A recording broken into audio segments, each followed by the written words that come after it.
লালগোলায় পদ্মা ভাঙনে ক্ষতিগ্রস্তদের জন্য ফ্রি মেডিকেল ক্যাম্প।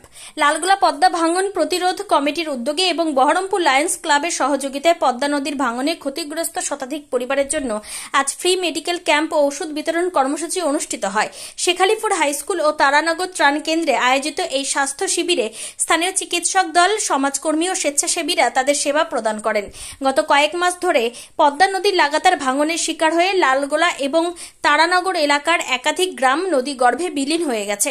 এতে শত শত পরিবার তাদের ঘরবাড়ি ও সম্পদ হারিয়ে বিভিন্ন ত্রাণ শিবিরে আশ্রয় নিতে বাধ্য হয়।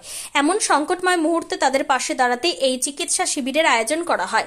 চিকিৎসা শিবিরে ক্ষতিগ্রস্তরা প্রাথমিক চিকিৎসা সেবা, রক্তচাপ ও ডায়াবেটিস পরীক্ষা, শিশু ও বৃদ্ধদের স্বাস্থ্য পরীক্ষা এবং বিনামূল্যে প্রয়োজনীয় ওষুধ গ্রহণ করেন। এই উদ্যোগ এলাকায় একটি স্বস্তির পরিবেশ সৃষ্টি করেছে। লালগোলা পদ্মা ভাঙন প্রতিরোধ কমিটির সভাপতি শুভরঞ্জন রায় বলেন, আমাদের লক্ষ্য এই দুর্দিনে প্রতিটি পরিবারকে পাশে রাখা। শুধু সাময়িক সাহায্য নয়, আমরা দীর্ঘমেয়াদী পুনর্বাসনের দাবিও জানাচ্ছি।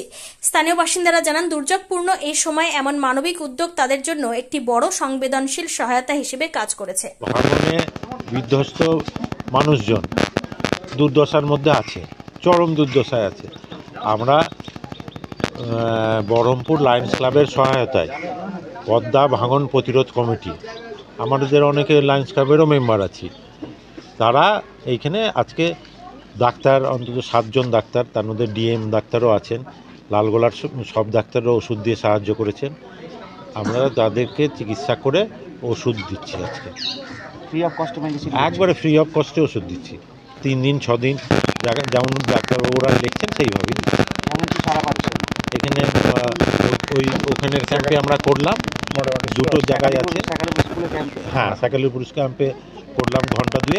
এখানে আমরা এসে বসেছি। ওখানে পেশেন্ট প্রায় অনেক 150। হ্যাঁ, 150 মতন ওখানে পেশেন্ট দেখেছেন ডাক্তারবাবুরা। আবার এখানে শুরু করেছি।